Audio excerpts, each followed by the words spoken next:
Hey everyone, so the last video I did was what trees to plant for the fastest abundance.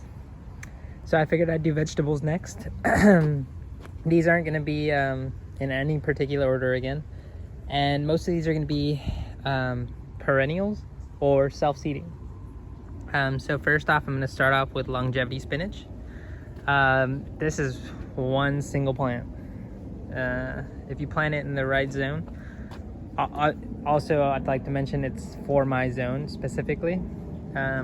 See that little bird splashing? But this is for my zone specifically, zone 10A San Diego.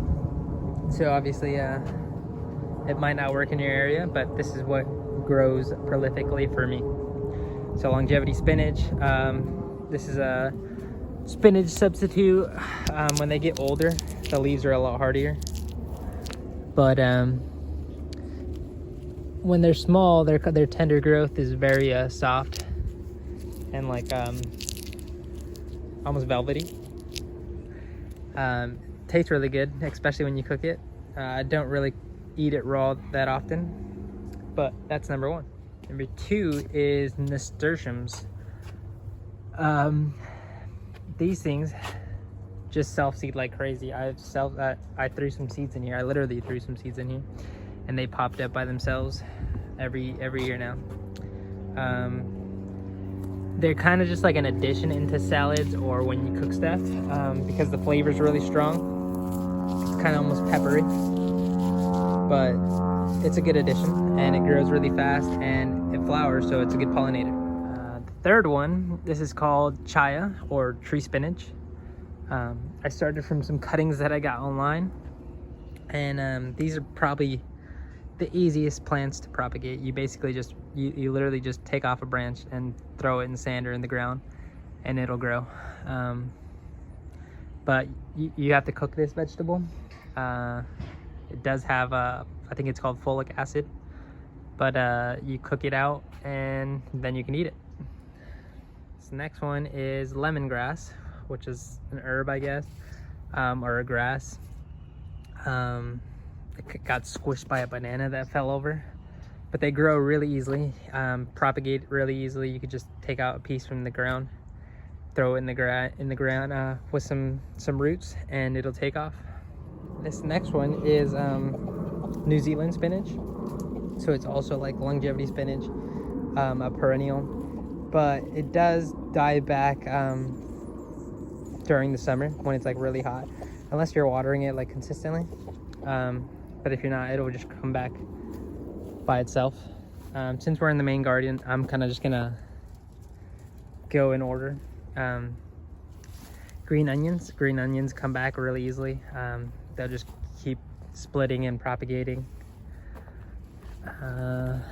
Cilantro is another one that comes back for me really easily, and the only time I don't have cilantro is during the summer when it's really hot, but throughout spring and winter it'll just self-seed.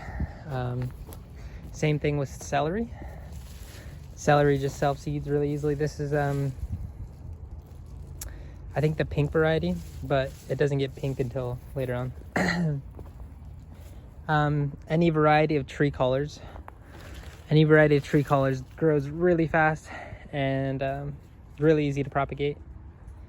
I would highly recommend that. Eggplant, actually, this variety, and a couple other ones I found, they've perennialized in my garden space. Throughout winter, it doesn't die back.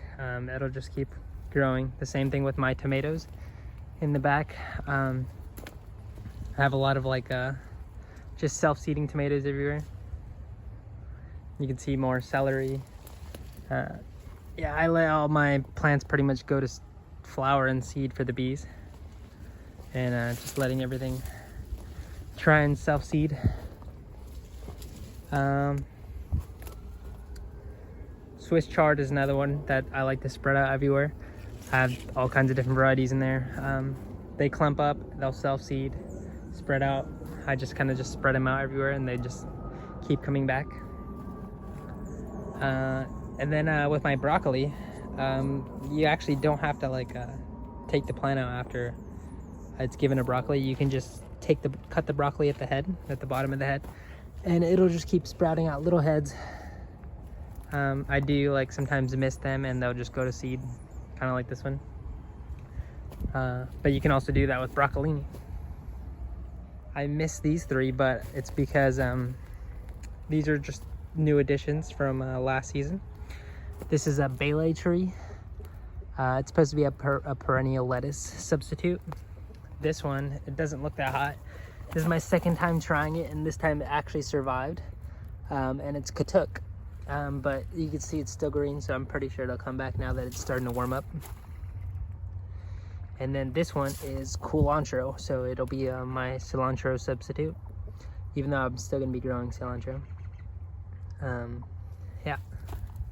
Okay, so we're in the backyard now, and I just wanted to show you just more different varieties of tree kale, walking stick kale, or curly kale. They pretty much all hybridized because I just let everything go to seed, and I'll just take cuttings and spread them out everywhere. But you can see they're all really different. Some of them are curly, some of them are straight and light green. This is more of like a what is it called, dinosaur kale style. You got smaller leaved ones, and then you got like these really big leaf ones. They get really big. But you can see you get a lot of different varieties once you start letting them seed and hybridized. And then last but not least, this artichoke and cardoon, I'm just gonna put it in the same. Artichoke gives the flower and cardoon has the edible leaves.